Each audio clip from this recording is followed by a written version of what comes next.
അല്ലേ? അതാത് കാലഘട്ടങ്ങളിൽ ഓരോ കാലഘട്ടം പ്രജ്ഞ എന്ന് പറഞ്ഞത് പ്രജ്ഞ ത്രൈകാലികി മതാന്നുണ്ട്. 3 കാലങ്ങളെ ചിന്തിച്ച് പ്രവർത്തിക്കാനുള്ള ബുദ്ധിയുടെ വിശേഷമായിട്ട് പറഞ്ഞിട്ടുണ്ട്. മേധ, അപ്പം അനേക ഗ്രന്ഥങ്ങളെ ഗ്രഹിച്ചു വെച്ചിട്ട് പഠിക്കാനും ആ പഠിച്ചതിനെ ഗ്രഹിച്ചു വെക്കാനുള്ള കഴിയും. പ്രതിഭ എന്നാണ് അതാ സമയത്ത് തോന്നിപ്പിക്കാൻ കഴിയും. വിവേക ശക്തി, അത് വിവേകത്തിലുള്ളവർ പ്രയോഗിക്കാൻ കഴിയും. ഇപ്പൊ ചിലവർക്കില്ല, പഠിപ്പൊക്കെ ഉണ്ടാവും, പക്ഷെ എന്തെങ്കിലുമൊക്കെ ഇല്ല, ഇപ്പം കവതായിരിക്കും.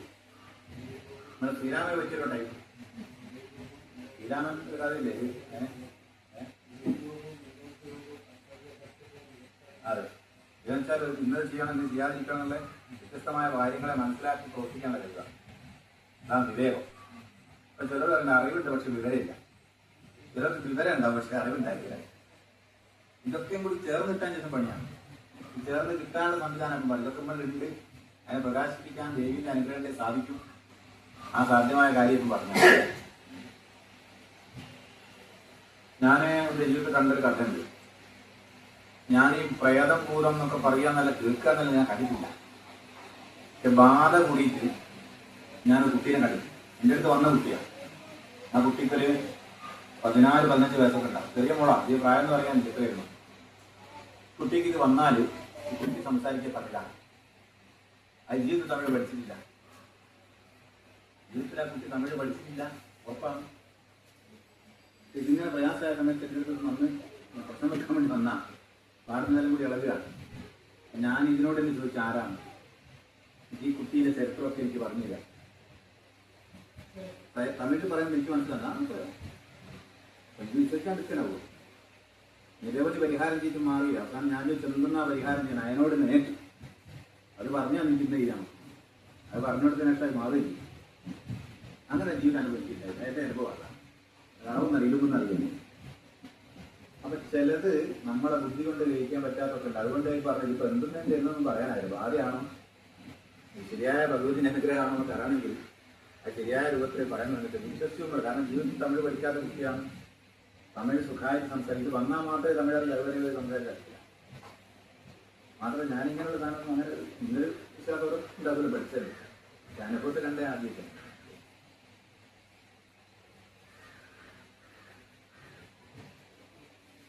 പിന്നെ ദൈവ 7-ാം ഭാഗത്തില് മാല, പുഷ്പങ്ങൾ വേണം, പട്ട് ചാർത്ത, താലി ചാർത്ത. നിങ്ങളൊക്കെ കുടുംബത്തിൽ കല്യാണം കഴിക്കുന്ന സമയത്ത് വിവാഹം കഴിഞ്ഞ് കഴിഞ്ഞാൽ വിവാഹത്തിന് മുമ്പായില്ല നമ്മൾ സ്വർണ്ണമൊക്കെ കുട്ടിയെ കൊടുക്കും. ഇന്നത്തെ കാലത്ത് സ്വർണ്ണം കൊടുക്കുന്നവരുണ്ടാവും, കൊടുക്കാത്തവരുണ്ടാവും.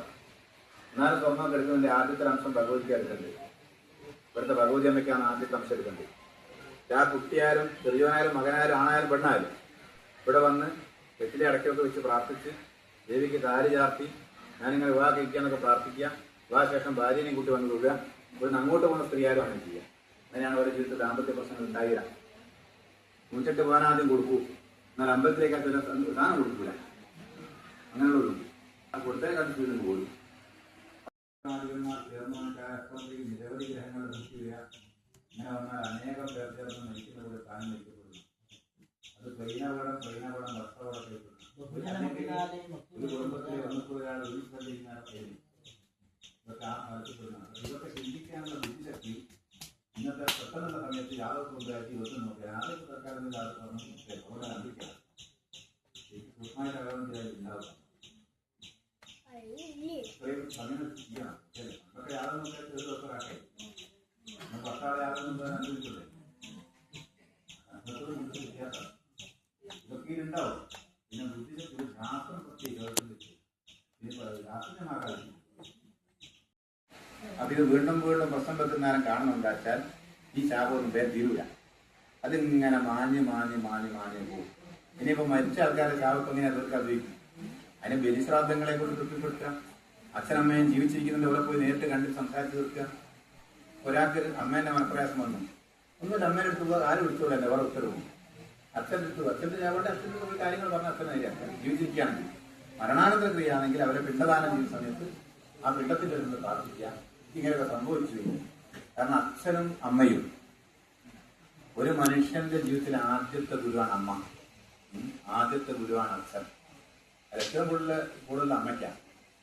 ഒരമ്മ ഗർഭം ധരിച്ച് ആ ഗർഭകാലഘട്ടത്തിൽ നല്ല ഭക്ഷണം മതി കഴിക്കാനായിട്ട് ഛർദി ഒരു ഭാഗത്ത്, എന്നിട്ടും ഭക്ഷണമൊക്കെ കഴിച്ച് ജീവിച്ചു, പ്രസവിച്ചു. അപ്പൊ പ്രസവിക്കുന്നതിന് മുമ്പ് എന്താണ്, അമ്മയുടെ ഗർഭപാത്രത്തിൽ വെച്ച് പൊക്കിൾക്കൊടി എന്ന് പറയുന്ന സ്ഥാനത്തിലൂടെ ശ്വസനവും ഭക്ഷണമൊക്കെ നൽകി. പ്രസവാനന്തരം മലം മൂത്രം വിസർജ്യമൊക്കെ ഈ അമ്മ വൃത്തിയാക്കി. പിന്നെ 2-3 വർഷം അമ്മയുടെ കൂടെ ജീവിച്ചു. 2 വർഷം മൂത്രമൊക്കെ കഴിഞ്ഞു. അന്ന് ഇതൊന്നല്ല 10 കൊല്ലം കഴിഞ്ഞു തരുള്ളൂ. എന്നിട്ടാണ് ഇവരെ വളർത്തിയിട്ട് എഞ്ചിനീയറും ഡോക്ടറൊക്കെ ആക്കുന്നത്. ആ എഞ്ചിനീയറും ഡോക്ടറായ വ്യക്തിക്ക് അമ്മേനെ നോക്കാനാണില്ല. അമ്മ മരിച്ചാൽ 10 ദിവസം ഇരിക്കാൻ പറ്റില്ല. കാരണം എന്താ വെച്ചാൽ ഡോക്ടറാണല്ലോ, പിരീഡനാകില്ല. അപ്പൊ ഇതിനൊക്കെ ആദ്യം ആശ്രയിപ്പിച്ചാണ് ഞാൻ ബുദ്ധിമുട്ടില്ലായിരുന്നു. അതാണ്. അപ്പൊ ഒരു അമ്മ നിങ്ങൾ പഠിപ്പിക്കേണ്ട വെച്ചാൽ മാതൃപഞ്ചകം എന്ന് പറയുന്നൊരു ഗ്രന്ഥമാണ് നഗരാകാരം. അതിന്റെ അർത്ഥസഹിതം നമ്മളെ മക്കൾ പഠിച്ചു. അമ്മയാരാണ്, അച്ഛനാരാണ്. ഞാൻ എന്റെ ജീവിതത്തിൽ ഒരമ്മേന്റെ ഭക്തി കൊണ്ട് നന്നായ ഒരാളെ കഥ പറഞ്ഞുതരാം. ഞങ്ങളുടെ അദ്ദേഹം നമ്മളെ ജനറൽ കരിയപ്പ എന്ന് പറയുന്ന ഒരാൾക്കാരും പണ്ട് കേട്ടുണ്ടാവും. പണ്ടത്തെ ജനറൽ കരിയപ്പ ആരാണ് നിങ്ങൾക്ക് അറിയുണ്ടാവും. ഞാൻ അയാളെ കണ്ടിട്ടില്ല. അയാൾ എന്ന് പറഞ്ഞാൽ ഇന്ത്യയുടെ ആദ്യത്തെ ഫീൽഡ് മാസ്റ്ററായിരുന്നു. അതായത് 3 സേനയിന്റെയും കൂടി ആധിപത്യമുള്ള ഒരാളായിരുന്നു. ബ്രിട്ടീഷ് ഭരണകാലത്തേക്കാണ് തോന്നുന്നത്. ആ സമയത്താണ് തോന്നുന്നത്. അയാളൊരു മകനുണ്ട്. അയാളുടെ മകനാണ് മകന്റെ. അയാൾ നമ്മുടെ വലിയൊരു കമ്പനിയിലേക്ക് ഒരു മാനേജറൊക്കെയാണ്. ഇയാളെന്താ ചെയ്യാന്ന് വെച്ചാൽ രാവിലെ കുടകന്മാരെ പോയി കുടക് ഭാഗത്ത് താമസിക്കുന്നവരാ. രാവിലെ കുളി കഴിഞ്ഞിട്ട് അമ്മേനെ നമസ്കരിക്കും. അമ്മേന എന്നിട്ട് കുളിയൊക്കെ കഴിഞ്ഞ് കെട്ടിപ്പിടിച്ചൊരു ഉമ്മയൊക്കെ കൊടുത്ത് അമ്മയ്ക്ക് ഭക്ഷണമൊക്കെ വാരി കൊടുത്ത് ഇയാൾ പോവാ വരാൻ ഇയാളുടെ സ്ഥാപനത്തിലേക്ക്. ഒരു പ്രായത്തിൽ ഞാൻ കണ്ടിട്ടുണ്ടായിരുന്നു. അപ്പൊ ഇയാൾ ഏത് സ്ഥാപനം ഉദ്ഘാടനം ചെയ്യുന്നാലും അമ്മേനെ കൊണ്ടാവും ഉദ്ഘാടനം ചെയ്യിക്കുക. ഇയാൾക്ക് വേണമെങ്കിൽ മന്ത്രിമാരെ മറ്റുള്ളവർക്ക് വിളിക്കുക. അതൊക്കെ ഇങ്ങനെ മറ്റുള്ളവർ പിന്നെ വിളിക്കും. ആദ്യം അമ്മയാണ്. അപ്പൊ ഞാനൊരു ഇയാൾ വിളിച്ചു, നിങ്ങൾ എന്താ അമ്മേനെ കൊണ്ട് ഉദ്ഘാടനം ചെയ്യുന്നത്? അയാൾ എന്റെ ഹൃദയസ്പർശിയെ തന്നെ സ്വാധീനിച്ച വാക്കുണ്ടായിരുന്നു. എന്റെ അമ്മ ഒരു ഭക്ഷണം കഴിക്കാൻ എനിക്ക് മാറ്റി വെക്കും, എന്നിട്ട് അമ്മ കഴിക്കും. ഇല്ലെങ്കിൽ കഴിച്ചോന്ന് വന്ന് ചോദിക്കും. അപ്പൊ എന്റെ ജീവിതത്തിൽ ഞാൻ ഏറ്റവും നന്നാണെന്ന് മനസ്സ് അറിഞ്ഞ് ആഗ്രഹിക്കുന്ന എന്റെ അമ്മ മാത്രമേ ഉള്ളൂ. അതൊരാൾക്ക് ലോകത്ത് ഉണ്ടാകുകയാണ്. അതുകൊണ്ട് എല്ലാ കാര്യം ചെയ്യുന്ന എന്റെ അമ്മയാണ് ആദ്യത്തെ ഗുരു, അമ്മയും എന്റെ ദൈവവും. അയാളെ വാക്ക് വലിയൊരു വാക്കല്ലേ. അതുപോലെ അയാൾ കമ്പനിയൊക്കെ എല്ലാം മെച്ചപ്പെട്ടിട്ട് വളരെ അഭിവൃദ്ധി കൊണ്ടിട്ടുണ്ട്. അപ്പൊ അമ്മയാണ് സർവ്വതീർത്ഥമായി മാറാണ്. എല്ലാ തീർത്ഥങ്ങളിലും നമ്മൾ പോയി സ്നാനം ചെയ്യുന്നതിനെക്കാട്ട് പുണ്യാണ് അമ്മേനെ അച്ഛനെ സംരക്ഷിക്കുന്നത്. അച്ഛൻ ദേവസമാനാണ് അച്ഛൻ. അതുകൊണ്ടാണ് അച്ഛൻ അമ്മേനെ ബഹുമാനിച്ചിട്ട് ബാക്കി. അതാണ് ആദ്യം പറഞ്ഞത്. മാതൃദേവോ ഭവാനാണ് പറഞ്ഞത്. പിന്നെയാണ് ഗുരുദേവ, പിന്നെയാണ് ആചാര്യദേവ, പിന്നെ അതിഥിദേവോ ഭവ. 3ാമത്തെ സ്ഥാനം ഗുരു. ആദ്യത്തെ പ്രധാന അമ്മയാണ്, പിന്നെ അച്ഛനാണ്. ഇവരൊന്നും ബഹുമാനിക്കാണ്ട് നിങ്ങളെല്ലാ അച്ഛനെ ഉണ്ടാക്കി നടക്കുകയാണെങ്കിൽ നിങ്ങളെ മക്കളെ നോക്കിത്തന്നെ പറയാനില്ല. ഒരു അതേ രൂപത്തിലായി കഴിഞ്ഞാൽ നമുക്കൊരു കുറ്റം പറയാനില്ല. അപ്പൊ നമ്മളത് മനസ്സിലാക്കി മാറ്റാണ് വേണ്ടത്. തെറ്റുകളൊക്കെ മനസ്സിലാക്കാൻ സംഭവിക്കും. അതൊക്കെ മാറ്റി നമ്മൾ പിന്നെ അച്ഛൻ ദുഷ്ടനായാലും ശരി, അമ്മയും ദുഷ്ടനായാലും അങ്ങോട്ടും ഇങ്ങോട്ടൊക്കെ സംഭവിച്ചു വയ്ക്കുന്നുണ്ടാവും. അത് ഓർക്ക് പറ്റിയിട്ടുണ്ടാവും. പക്ഷെ അത് കുറേ ദുരിതമായിട്ട് അതൊക്കെ നമ്മൾ പരിഹരിക്കുകയാണ് വേണ്ടത്. അപ്പൊ അങ്ങനെ ഒരു ഫലം ശാപവിജയം നിങ്ങളുടെ കുടുംബത്തിൽ സംഭവിച്ചു പോയിട്ടുണ്ട് പലരും. അതുകൊണ്ടാണ് ഇന്നത്തെ തലമുറയിൽ അതിനെ പ്രതിഫലിക്കുന്നത്.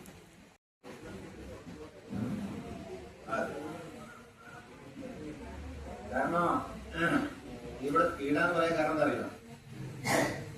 മോളുടെ അടുത്ത് സ്വർണം കൊടുത്തു, മോളെ ഒറ്റ പോക്കാം, ആകെ ഇവിടുന്ന് കച്ചടിക്കാം. എവിടെ ഇട്ടോട്ടാ പോയില്ലേ? സമാധാനത്തോടെ